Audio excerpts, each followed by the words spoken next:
నాకైతే ఇప్పుడు నాకు రామజన్మభూమి అనేటువంటి విషయం గురించి నాకు పుట్టిన తర్వాత నేను గ్రహించింది మాత్రం అద్వాని నుంచి. అవునా? అద్వాని గారితోనే మొదలైంది అన్న ఒక ఎరుకలో నేను ఉండేవాడిని అప్పుడు. కాబట్టి రామజన్మభూమి అనగానే ఖచ్చితంగా కళ్ళు మూసుకుంటే అశోక్ సింఘాల్ గారు, అద్వాని గారు రెండు కళ్ళలాగా కనిపిస్తారు. జ్యోతిర్మయ్య గారు, ఇప్పుడు మళ్ళీ పునర్వైభవం సంతరించుకుంటున్న ఈ అయోధ్యకు ముందు మనం మాట్లాడుకున్నాం, భవిష్యత్తు గురించి కూడా మాట్లాడుకోవాలి.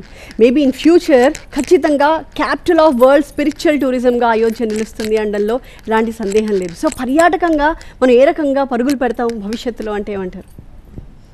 అది పర్యాటక ఆధ్యాత్మిక పర్యాటకం అది కూడా వద్దు.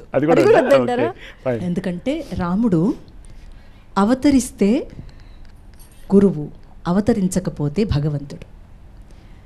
ఈయన మనకు గురువుగా వచ్చాడు. గురువుగానే కాదు, ఈయనే నారాయణుడు అని కూడా చెప్పుకుంటున్నాం మనం.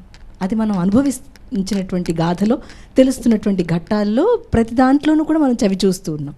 కోదండధరుడు గురు కిరీటపతి పోదిక సురముని పూజితుడు ఆదిమ పురుషుడు అంబుదవర్ణుడు నీ దశ చూపులు నుంచి చెలియ వీడెవు అల విజయ రాఘవుడు పోడిమి కొలువున్న Podili.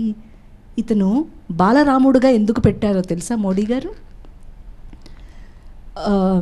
Child is an infant, అంటే ఎటర్నల్ ఇన్ఫాంట్, అంటే ఏమీ తెలియనటువంటి ఒకానొక స్థితి.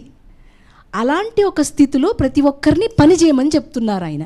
ఇది ఋషి మార్గం, ఇట్ ఈస్ ఋషి మార్గం, ఇది ఋషి పరంపర. ఒక